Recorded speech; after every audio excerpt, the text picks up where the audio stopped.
Hola a todos, mi nombre es Teresa Torralba, soy la directora de Fundación INECO y hoy les vengo a hablar sobre el cerebro adolescente. Hay tres conceptos que quiero transmitirles. El primero tiene que ver con una analogía del cerebro adolescente como una Ferrari sin frenos. Se preguntarán, ¿qué quiere decir esto? ¿Y a qué nos referimos con Ferrari sin frenos? Gracias al surgimiento de nuevas tecnologías, hemos conocido muchísimo más cómo funciona el cerebro y entendimos que el cerebro se desarrolla y termina su desarrollo alrededor de los 25-30 años. Esto hace entonces que el cerebro adolescente esté inmaduro. ¿Y qué significa que esté inmaduro? Quizás es interesante conocer que el cerebro se desarrolla de las áreas posteriores hacia las áreas anteriores. Y las áreas más anteriores, llamadas los lóbulos frontales, son los encargados de la planificación, la organización, la toma de decisiones, la empatía, la resolución de problemas y el control inhibitorio. Otras funciones, además, pueden ser la flexibilidad cognitiva. Todo esto, entonces, termina de desarrollarse recién alrededor de los 25-30 años y esto implica que los adolescentes, entonces, tienen estas funciones en desarrollo. Por otro lado, ¿qué es lo que sucede con las emociones? En la adolescencia, las emociones o el sistema cerebral en las que se basan las emociones, que es el sistema límbico, está hiperreactivo, hiperdesarrollado. Entonces nos encontramos con un cerebro que tiene un lóbulo frontal inmaduro, encargado de la toma de decisiones, resolución de problemas, control inhibitorio, y por otro lado una ebullición o las emociones que están hiperreactivas. Este desbalance explicaría entonces por qué actúan, por qué sienten y por qué piensan como piensan los adolescentes. Y esto yo de alguna manera lo relaciono con lo que es esta Ferrari sin frenos. Es decir, una gran y muy linda carrocería, pero que aún tiene este desbalance en cuanto al control inhibitorio. Ese es el primer concepto. Segundo concepto interesantísimo, que es importante que los padres y las familias conozcan en profundidad, es que es lo que se llama la plasticidad del desarrollo del cerebro adolescente. En toda nuestra vida vamos a tener dos periodos en que el cerebro presenta esta plasticidad del desarrollo, es decir, que el cerebro está muy pero muy plástico para recibir los estímulos del medio ambiente. Todo aquello que el medio ambiente le presenta se va a transformar en la generación de nuevas conexiones neuronales. La primera vez que esto sucede es en la primera infancia. La primera infancia, en los primeros meses, bien sabemos nosotros que los estímulos que reciben los niños son fundamentales para esto que se llama sinaptogénesis, es decir, la interacción entre las neuronas, estas relaciones entre las neuronas que generan las redes neuronales sobre las que se asientan luego las conductas, los pensamientos y las emociones de los adolescentes. Pero además de esta sinaptogénesis, de este crecimiento de las conexiones neuronales, existe la llamada poda neuronal. Todas aquellas conexiones que no se utilizan se pierden. Esto sucede en la primera infancia y vuelve a suceder en la adolescencia. Entonces, en la adolescencia temprana, alrededor de los 13-15 años, nuestro cerebro se vuelve nuevamente plástico. Se presenta esta plasticidad del desarrollo que no se va a presentar nunca más en la vida de nuestro cerebro. Siempre nuestro cerebro es plástico a cualquier edad, pero la plasticidad del desarrollo significa que está especialmente preparado el cerebro para recibir nuevos estímulos, generar nuevas conexiones neuronales y todas aquellas conexiones que no se utilizan se pierden. Es decir, existe esta nueva poda neuronal. Hasta el 40% de la sustancia gris de nuestro cerebro se pierde durante la adolescencia. Y por otro lado se gana notablemente en lo que es la sustancia blanca, que son las conexiones entre las diferentes áreas del cerebro. Esto hace que nuestro cerebro sea lo que se llama la economía de recursos de nuestro cerebro, que nuestro cerebro sea plástico, que nuestro cerebro sea de alguna manera que esté preparado para las necesidades del medio ambiente. Sabemos que el medio ambiente modela nuestro cerebro. Y esto habla entonces de la madurez del cerebro durante la adolescencia. Esto que lo vuelve tremendamente plástico y tremendamente oportuno, donde entonces todas las experiencias que podemos brindarles a nuestros adolescentes van a de alguna manera guardarse fuertemente dentro de estas redes neuronales, también lo vuelve vulnerable. ¿Y a qué es vulnerable especialmente el cerebro de los adolescentes?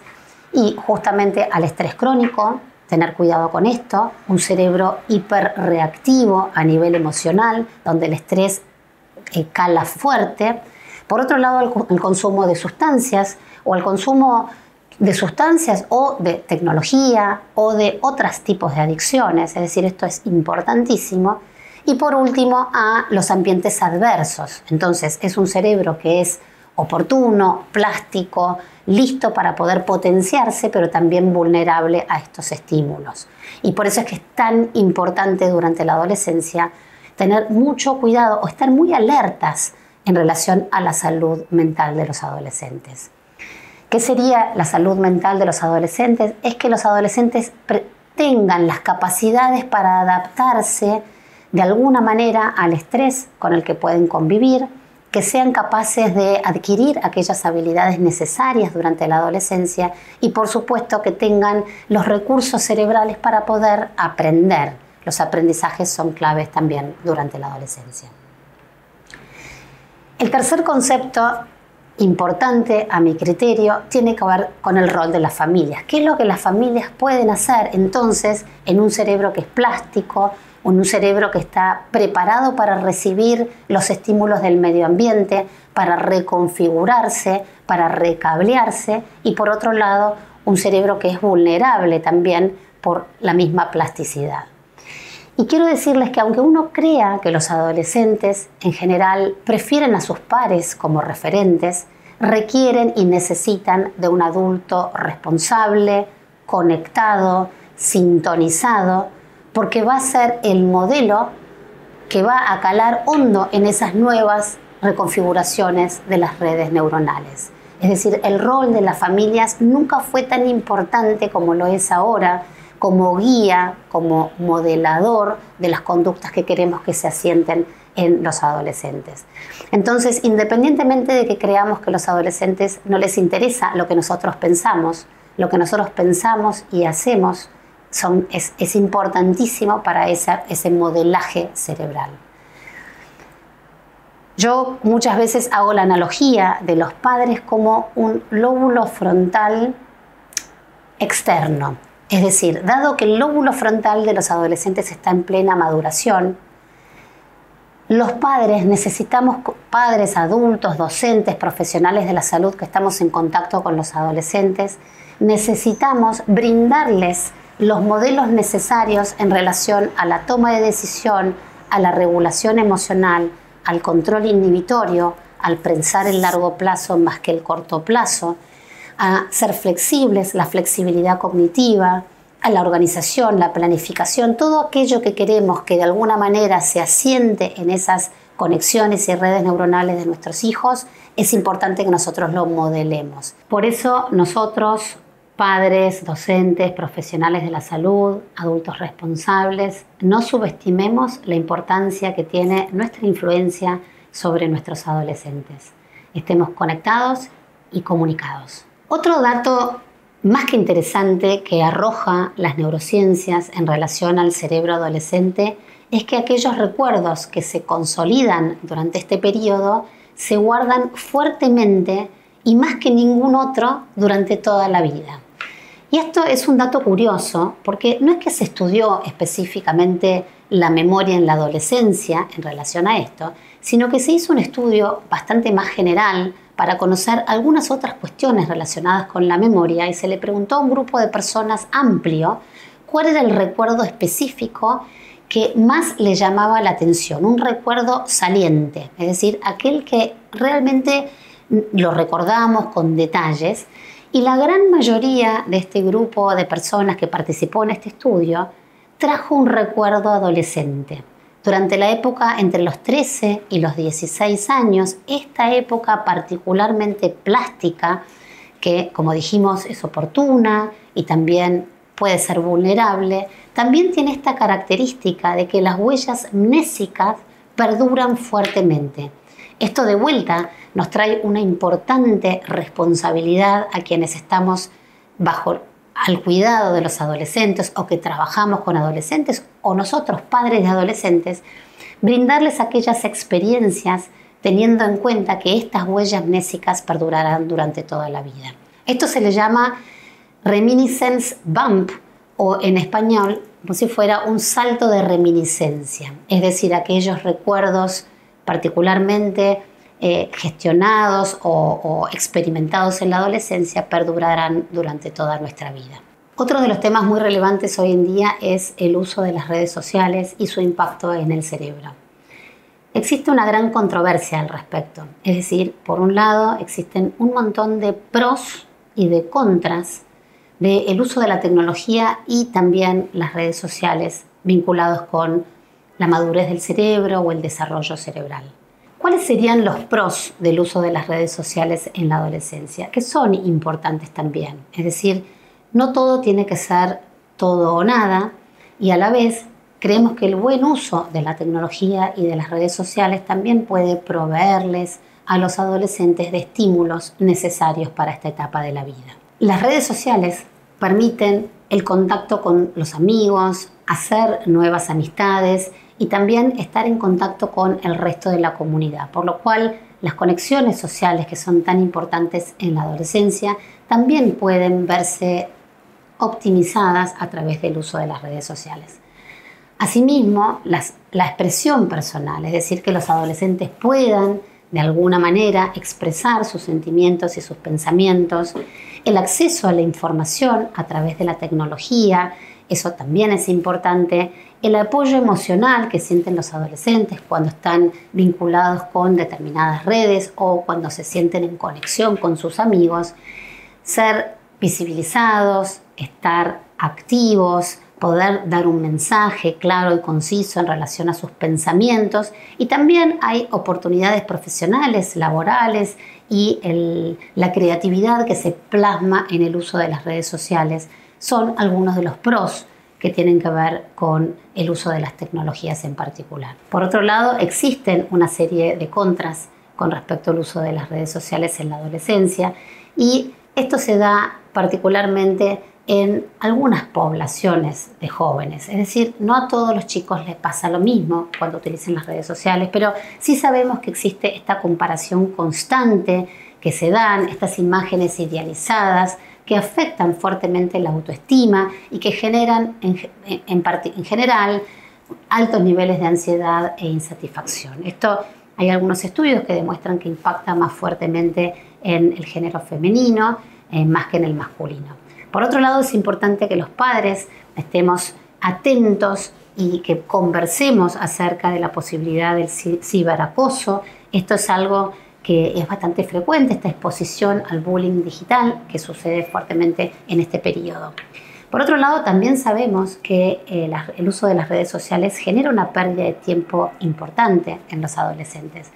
Y para mí es importante considerar que el uso de las redes sociales, el buen uso de las redes sociales o de la tecnología está bien siempre que no estemos quitándole tiempo a otras interacciones personales y específicas.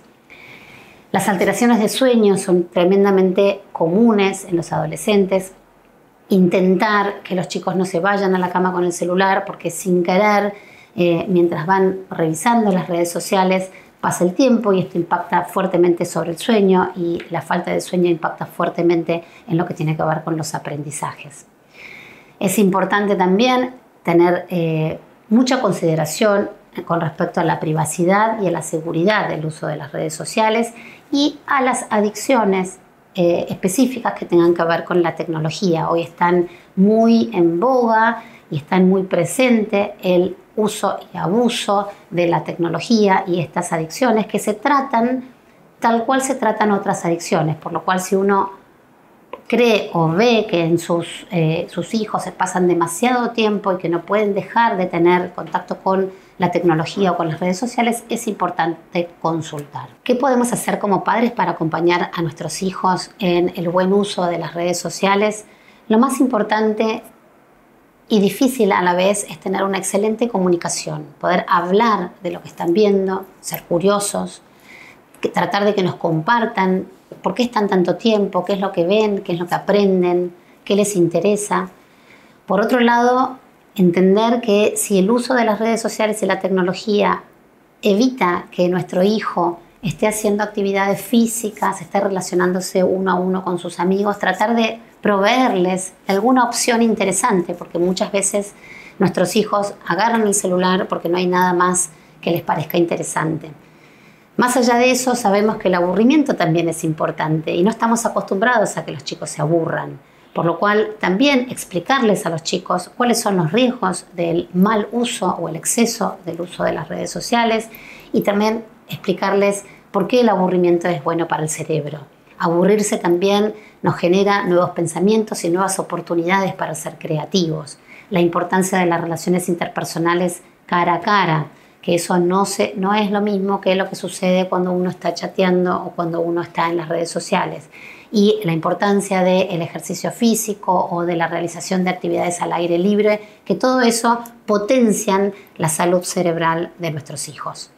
Es decir, no es una tarea fácil la del buen uso de la tecnología o de las redes sociales en la adolescencia, pero lo que seguro tenemos que hacer es comprometernos, es involucrarnos, porque no vamos a poder evitar que esto suceda, que los chicos estén en contacto con la tecnología. Sin embargo, sí podemos acompañarlos en este tránsito y compartido seguramente sea un mejor camino. También me parece importante decirles a ustedes, familias y padres, que 1/3 de los padres en general presentan síntomas de depresión, ansiedad, falta de seguridad consigo mismos, presentan conflictos, ya sea en su matrimonio, problemas en el trabajo, es decir, que la adolescencia a veces se nos presenta en un momento donde nosotros también tenemos algunos problemas de salud mental. Esto nos sucede a muchos de nosotros, es decir, tenemos que tener en cuenta que ser padres hoy es un gran desafío. Ocuparnos de nosotros mismos es fundamental. De hecho, la llamada ciencia de la buena crianza también ejemplifica o nos permite o nos da algunos tips de cómo intentar ser mejores padres a través del trabajo consigo mismo. Es decir, tener intereses genuinos y satisfactorios más allá del de ser padres, es decir, tener hobbies, tener nuestro trabajo, tener intereses que exceden la maternidad o paternidad. Adoptar una visión positiva hacia la adolescencia y hacia estos cambios, yo le llamo el lado luminoso de la adolescencia. Es decir, tenemos que pensar que la adolescencia es larga, porque hoy en día sabemos que arranca alrededor de los 12 años y termina alrededor de los 25. Entonces, tener una visión positiva acerca de la adolescencia y no solo pensar en todos los riesgos que se vienen por delante, probablemente nos haga sentir mejor. Entender que lo que les pasa a los chicos no nos lo hacen a nosotros. Es decir, no tenemos que enojarnos con nuestro hijo adolescente porque actúa de la manera que actúa, porque ya hemos presentado esta inmadurez que presentan los adolescentes y que entonces los padres tenemos que tratar de entender qué es lo que les está sucediendo. Y no desengancharnos emocionalmente, porque también puede pasarnos que decidimos, bueno, esperemos a que pase esto. Esto es un mal momento, ya va a pasar. Y nos desenganchamos. No tomarlo personal, ni tampoco desconectarse del adolescente. Estar atentos, comunicados y conectados emocionalmente. Recordemos, nada es personal en la adolescencia. Les están sucediendo un montón de cosas. La adolescencia es una transición. Hay cambios, hay maduración del cerebro. Y nada de esto, de lo que suceda o de lo que nos digan, es personal. Tampoco tener miedo de discutir lo que nos sucede con nuestro hijo adolescente, con otros padres o con nuestra pareja y, si es necesario, consultar a un profesional de la salud mental. Estas son algunas de las recomendaciones que hoy sabemos que son importantes para poder transitar como padres mejor la adolescencia de nuestros hijos. Y entender que la adolescencia no solo es una mera transición entre la infancia y la adultez, sino que definitivamente es un recableamiento, es una reconfiguración profunda del cerebro de los adolescentes.